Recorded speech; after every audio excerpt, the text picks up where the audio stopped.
E agora seguimos com o espaço de análise, onde vamos falar de um assunto importante para o país, que é a questão do decreto 73/2017, de 18 de dezembro, que aprova a Carta de Direitos e Deveres do Doente. E para falar em torno destes assuntos, recebemos o coordenador de Participação Pública, António Mate. Muito bom dia e bem-vindo à TV Sucesso.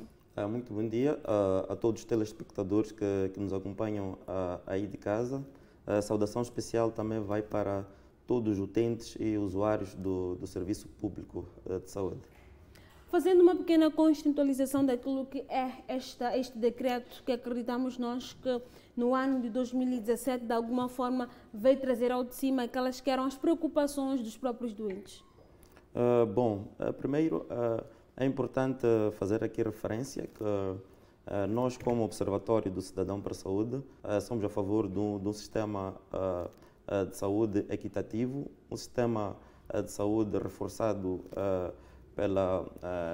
pelo ganho público, ou seja, nós somos a favor de um sistema público de saúde que traga mais qualidade, que traga mais humanização para os utentes e usuários do Serviço Nacional de Saúde. Daí que somos contra a privatização do sistema público de saúde por este degradar o bolso do cidadão no processo de aquisição dos serviços de saúde.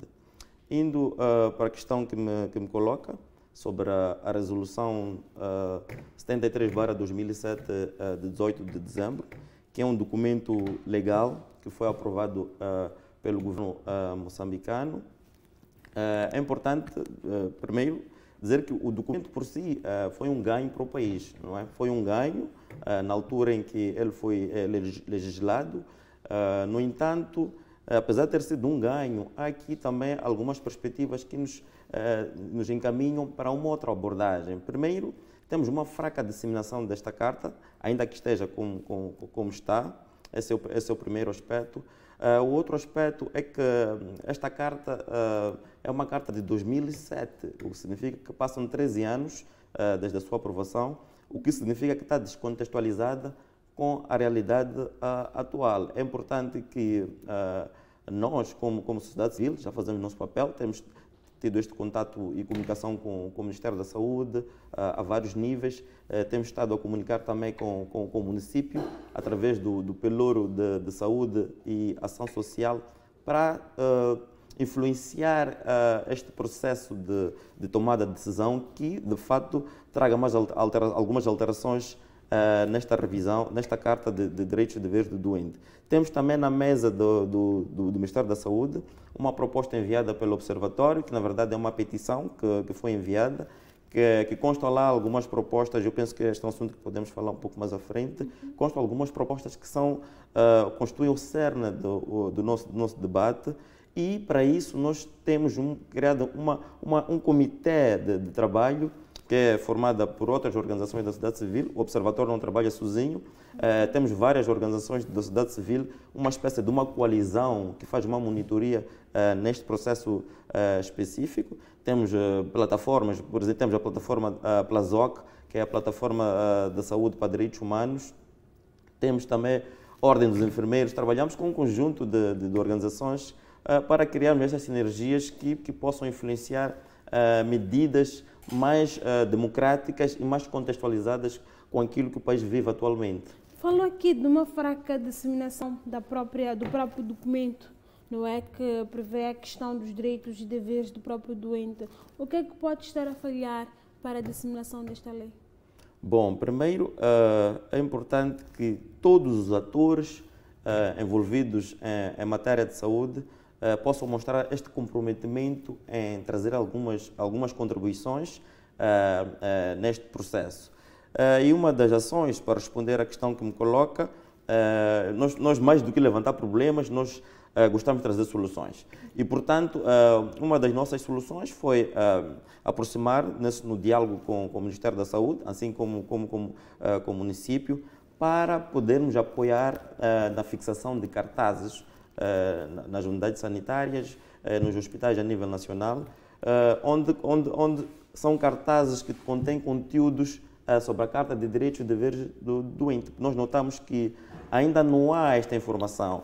É importante fazer referência que não é só o utente que desconhece estes direitos e deveres e esta Carta de forma geral. O próprio provedor do serviço de saúde, ele também desconhece, então isto cria um conflito, porque devia ser o provedor, que na verdade é a pessoa que faz a provisão de serviços, a informar o utente na sua ligação de atendimento. Olha, por exemplo, cobranças ilícitas, devia ser o papel do provedor de saúde informar ao utente, porque neste processo de corrupção de cobranças ilícitas, não é só o profissional de saúde que exige. Às vezes temos utentes também a tentarem influenciar este processo. Então, nesta comunicação, é importante que esteja claro que isto é uma violação do direito do utente, plasmado na nossa Carta de Direitos e Deveres do Doente. Então, este é um trabalho conjunto, na verdade, que existe esforço de toda a sociedade para que, de fato, possamos ter um instrumento que regula, de fato, a comunicação entre o utente e o sistema público de saúde. Porque, na verdade, esta Carta é o único instrumento que nós temos que vai regular esta relação entre o utente e o Serviço Público de Saúde. Mas se essa Carta não contém os aspectos inclusivos importantes para que, de fato, o utente seja valorizado e que tenha os serviços de saúde à altura, então nós temos aqui alguns problemas. Por exemplo, não temos informações sobre o tipo de serviços de saúde que o utente tem quando se dirige à unidade sanitária. Então, era importante que pudéssemos ter cartazes afixados nas unidades sanitárias. Nós também temos feito algumas campanhas de sensibilização dentro de um projeto de monitoria de serviços de saúde em tempos de Covid-19. Quer dizer que nós também demos o nosso contributo. E um dos grandes ganhos que está dentro desta Carta, que tem uma relação transversal com esta Carta de Direitos e Deveres do Doente, é a luta que o Observatório, obviamente com a sociedade civil, conseguiu alcançar com a ausência de proibição do acesso aos utentes à unidade sanitária com base na indumentária. Portanto, encontramos aqui também um outro instrumento, que era um instrumento violador de direitos do utente e que vinha sendo padronizado e desenvolvido em todo o Sistema Nacional de Saúde. E aí já cria uma curiosidade. Na altura em que foi criada este mesmo decreto, falamos de 2017, quais são as lacunas concretas, fora esse contexto em que hoje estamos a viver, que apresentava? Bom, deixa-me ratificar, é 2007. As lacunas que foram identificadas, na verdade, elas só foram detectadas pelo Observatório em 2020. Quer dizer de que, durante 2007 até 2020, esta Carta vinha apresentando uma evolução que devia também acompanhar a evolução do processo sanitário em Moçambique. Em 2007, ela foi criada para responder a um certo tipo de desafios. Não foi mal, é uma Carta que era importante para regular a relação do utente com o sistema público de saúde. Mas passados 13 anos, era importante que esta Carta pudesse ter algumas revisões, quais fiz menção. Não inclui, por exemplo, os direitos das pessoas com deficiência. Não inclui, por exemplo, nos hospitais, não temos a língua de sinais nos hospitais para um grupo da sociedade que é totalmente discriminado. Não temos nesta Carta uma nota que faz referência às minorias sexuais. Não temos aqui, por exemplo, a questão da negligência médica que acontece nas unidades sanitárias. Nós achamos que isso também deve constar.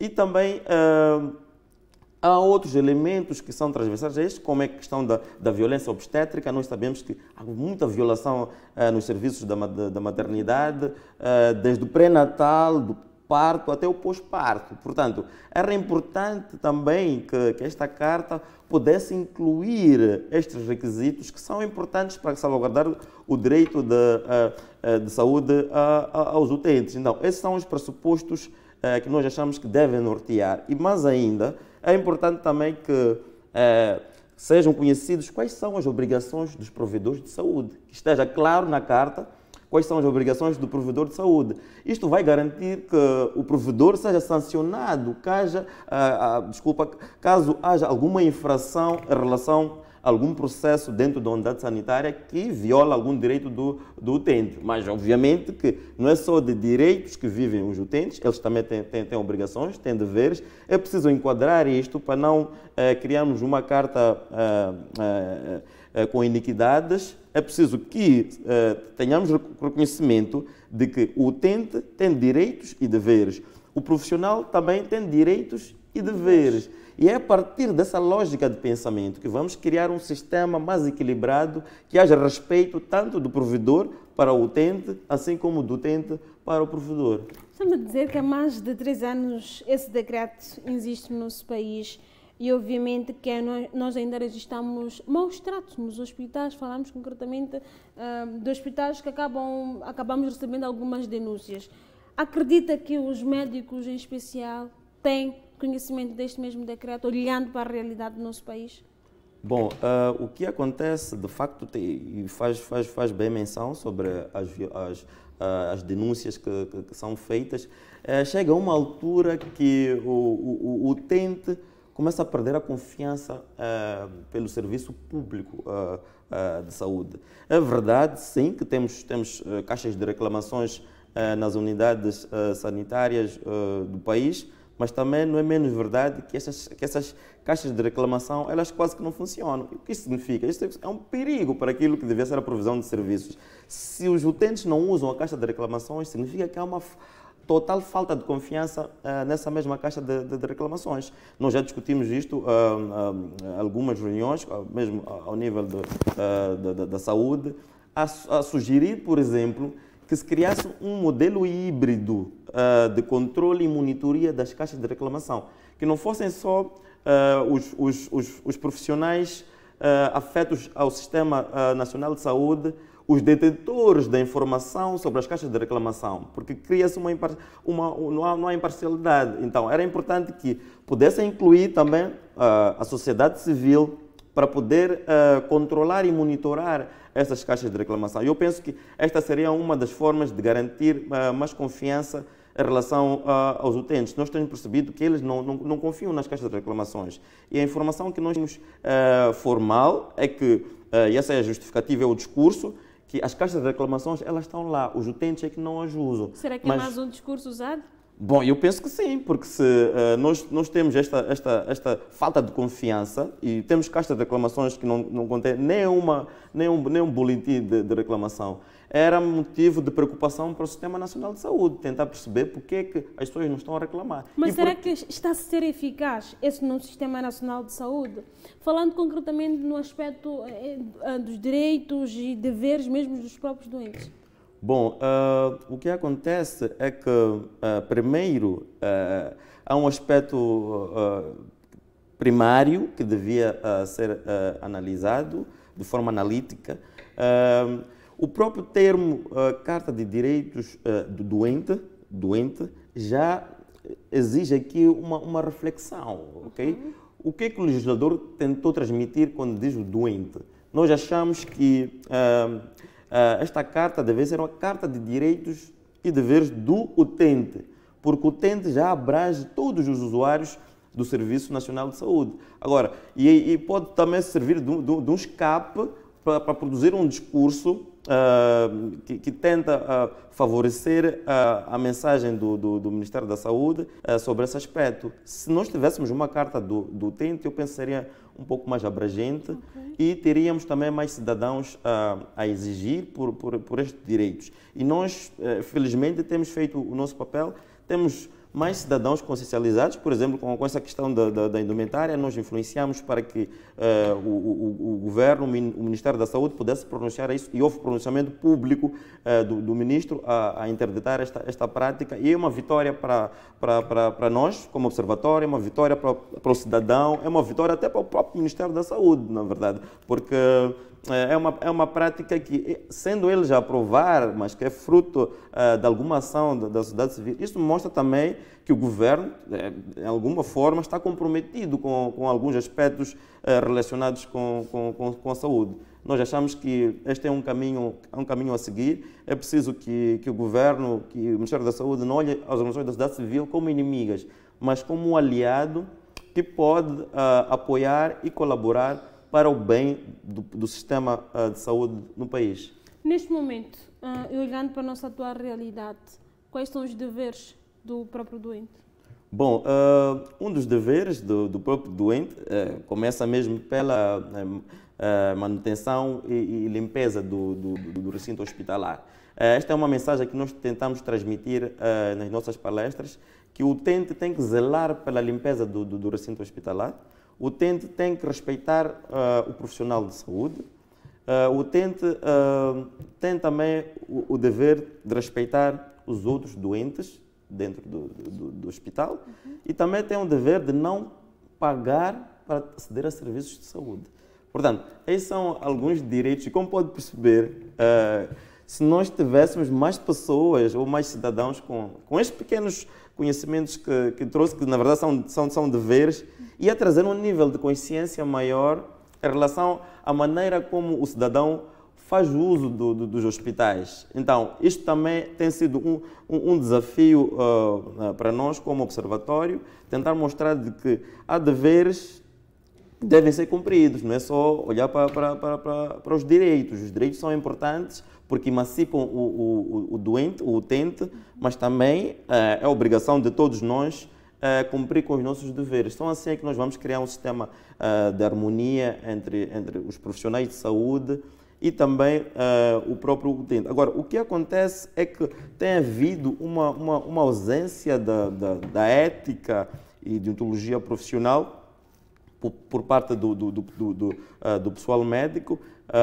Alguns profissionais tentam mesmo cumprir com zelo e rigor estas práticas, mas de forma generalizada nós temos percebido que ainda continua a haver uma grande violação de direitos do utente, mas isto é fundamentado pela falta de informação, tanto do provedor, tanto do utente. Então, este é o elemento de decisão que vai afetar todo um conjunto de práticas que são exercidas dentro do Sistema Nacional de Saúde, pela qual nós, como observatório, tentamos mediar, encontrar melhores mecanismos para, de fato, criar mudanças de boas práticas dentro do Sistema Nacional de Saúde, envolvendo todos os atores neste processo. Temos as organizações comunitárias de base também que têm estado neste processo, com os ativistas comunitários. Temos os comitês de saúde, os comitês de cogestão, que têm feito um grande trabalho, por exemplo, para a limpeza dos hospitais. Okay? Nós encontramos alguns hospitais limpos hoje porque, primeiro, alega-se que não há quadro suficiente de pessoal para fazer as limpezas nas unidades sanitárias. Daí, este apoio comunitário acaba sendo um braço de apoio para manter os hospitais limpos. Quer dizer, que é uma iniciativa comunitária e é importante que o governo reconheça o papel destes atores no processo de melhoria de qualidade de serviços dentro da unidade sanitária. Os comitês de cogestão também fazem a mesma coisa. Eles fazem a mediação das queixas. Nós temos trabalhado com estas organizações comunitárias de base. Agora terminamos um segundo ciclo de uma monitoria que começou no ano passado e terminou agora em setembro. E vamos continuar a fazer essas atividades com estas organizações para tentar ver se trazemos um serviço mais humanizado, um serviço de mais qualidade, para que não aconteçam atropelos, como temos vindo a reparar com várias denúncias que nós já recebemos. Por exemplo, tivemos uma denúncia já há algum tempo, ainda neste ano, no Hospital de Ilhavela. Nós fomos lá, deslocamos lá para tentar perceber isto, da mulher que perdeu o bebê por conta da negligência dos enfermeiros. Ela esteve lá no hospital e, por alguma razão, ela acabou perdendo o bebê ali mesmo no recinto hospitalar.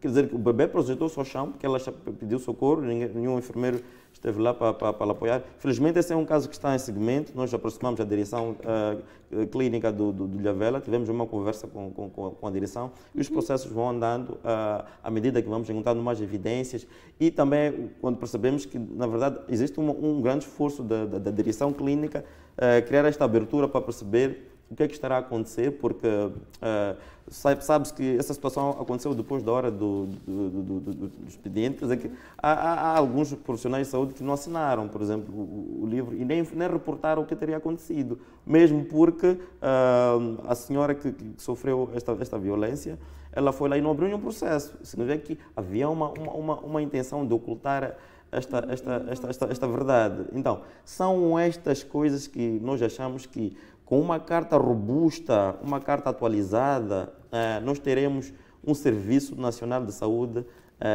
mais humanizado e de mais qualidade, e onde haja respeito pelos direitos, mas também a salvaguarda dos deveres dos utentes dentro da unidade sanitária. O que é que a pandemia da Covid-19 veio trazer ao nosso Sistema Nacional de Saúde, concretamente olhando para a questão dos direitos e deveres? Bom, relativamente à questão do nosso sistema de saúde, nós sabemos que com o Covid-19 que surgiu, foi uma surpresa para todos nós. Acompanhamos a primeira, segunda e terceira vagas do Covid-19 e nós estivemos sempre atentos a estas questões. Por isso é que fomos monitorar esta prestação de serviços em tempo de Covid-19. Uma das coisas, porque não é só coisas negativas que o Observatório aborda, um dos aspectos positivos foi que os hospitais passaram a ter menos filas de atendimento, mas uma grande preocupação é que essa redução não criou uma maior flexibilidade no atendimento. Mas a grande justificação é a ausência de recursos humanos para atender esta dificuldade. Outro aspecto também importante que nós conseguimos detectar, nós fizemos uma monitoria a nível nacional, tivemos em Maputo, tivemos em Sofala, Tete e tivemos também na Beira. E o que aconteceu com esta justificativa da redução de longas filas é que, por exemplo, para as pessoas que estavam, as pessoas vivendo com HIV, que estavam em tratamento TARV, eles já tinham uma dispensa semestral e uma dispensa trimestral. Então, estas podem ter sido também algumas causas que concorreram para esta redução. Mas continuava a haver também a violação de direitos dos utentes. Temos casos de desaparecimento de processos clínicos, por exemplo, dos utentes, principalmente na primeira fase do Covid-19, isto é, entre a fase 1 e 2 do Covid-19, em que vários processos clínicos dos utentes desapareceram. Mas, graças a Deus, agora, na saída da segunda, terceira vaga, nós tivemos alguma melhoria e fizemos um balanço daquilo que foram as atividades desenvolvidas nas unidades sanitárias em tempo de Covid-19. Mas as violações, por exemplo, de acesso aos balneários sanitários, encontramos balneários sanitários sem condições para o uso. Temos alguns balneários que devem ser partilhados por homens e mulheres, por exemplo. Portanto, este é um grande desafio que envolve uma discussão do alto nível. Aqui devia estar o Ministério das Obras Públicas, devia estar o próprio FIPAG, as águas de Moçambique, e o próprio Ministério da Saúde, a EDM. Nós temos situações de unidades sanitárias, por exemplo, que não têm água para poder prestar atendimento. E veja que a água é um elemento prescindível na unidade sanitária, mesmo para a limpeza do material médico cirúrgico. Então, se não temos água nas unidades sanitárias, significa um atentado também à saúde pública. Se temos falta de casa de banhos ou casa de banhos ou balneários encerrados, significa que os utentes vão fazer as suas necessidades ao céu aberto. Isto pode atentar à saúde não só das pessoas que estão na unidade sanitária, mas também das pessoas que estão ao redor. Então, esses aspectos são aspectos que nós consideramos críticos, mas que devem ser urgentemente acautelados. Não se pode conceber, por exemplo, que uma unidade sanitária não tenha água porque houve um corte de água. Não pode-se conceber que uma unidade sanitária não tenha energia porque houve um corte de água. Tem dívidas de água e de energia. É preciso que isso não aconteça porque põe em causa o risco de milhões de cidadãos moçambicanos que procuram por serviços públicos de saúde. Nós sabemos que os serviços privados de saúde são um túnel que degrada o bolso do cidadão. Nós temos uma sociedade maioritariamente pobre, rural, e que não tem condições para poder aceder a esse serviço. Então, nós somos a favor de que o sistema público de saúde deve acarretar o menor custo possível ao bolso do cidadão para poder ter acesso aos serviços de saúde. Então, isto também é preciso que haja uma regulamentação deste processo. Supõe-se que o sistema de saúde seja gratuito, no entanto, nós temos as taxas moderadoras, que são o bloqueio para o acesso. Significa que o utente tem que ter um medical para poder ter acesso, depois tem que ter 5 medicais para poder levantar os números na farmácia. Imagine se o utente não tiver um medical ou os 5 medicais. Qual é o tratamento que se dá a este utente? Essa é a questão. E isto também é preciso que seja regulamentado. Então, o governo, o Ministério da Saúde, tem que procurar novos passos fiscais para buscar dinheiro, investir o Sistema Nacional de Saúde, que não seja o bolso do cidadão. O que acontece é que, neste momento, um dos únicos, para não dizer o único espaço fiscal onde o Ministério, o Governo vai buscar dinheiro, é no bolso do cidadão. Isto degrada ainda mais as condições de saúde e qualidade de vida de um cidadão que já tem as condições críticas, não benéficas, e também rompe com aquilo que é a necessidade de se promover uma cobertura universal de saúde, onde não acarreta despesas catastróficas na vida do cidadão. Tormato, últimas considerações para quem nos acompanha daquele lado. Bom, como últimas considerações, eu havia de convidar os partidos políticos para poderem fazer uma agenda política direcionada, por exemplo, para que possa influenciar as reformas de saúde, verticitadas também a questão da salvaguarda das políticas públicas de saúde, que estejam mais contextualizadas, que sejam mais democráticas e que, de fato, tenham em vista o cidadão como no centro da sua análise. Nós percebemos que na agenda política do país pouco temos de algumas organizações partidárias que têm como sua principal prioridade a saúde. Ok? Casos com transporte, essas coisas todas, mas há aqui um elemento que não pode estar dissociado entre saúde e as determinantes sociais de saúde, que implicam questões de habitação, por exemplo, o meio ambiente em que está o cidadão, o trabalho. São essas questões importantes que podem contribuir para reduzir as assimetrias e as desigualdades que existem dentro da nossa sociedade. Temos pessoas com mais acesso, com mais recursos, e por isso é que usam os serviços privados, mas temos uma grande maioria que não tem recursos e ressente-se quando o serviço público de saúde apresenta esta pressão ao cidadão e ele fica sem acesso ao serviço de saúde. Então, é preciso fazer estas revisões, regulamentar o Sistema Nacional de Saúde, garantir mais qualidade, garantir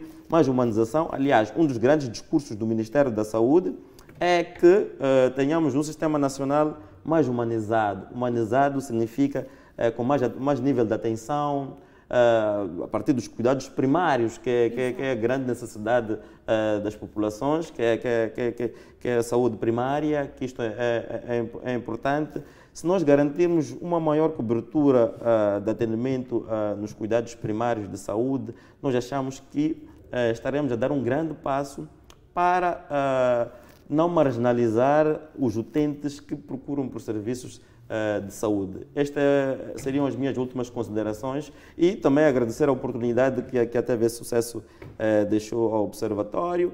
Nós temos mais atividades que vamos desenvolver e vamos manter informados. Para já vamos lançar, já temos uma campanha lançada sobre a Carta de Direitos e Deveres do Doente.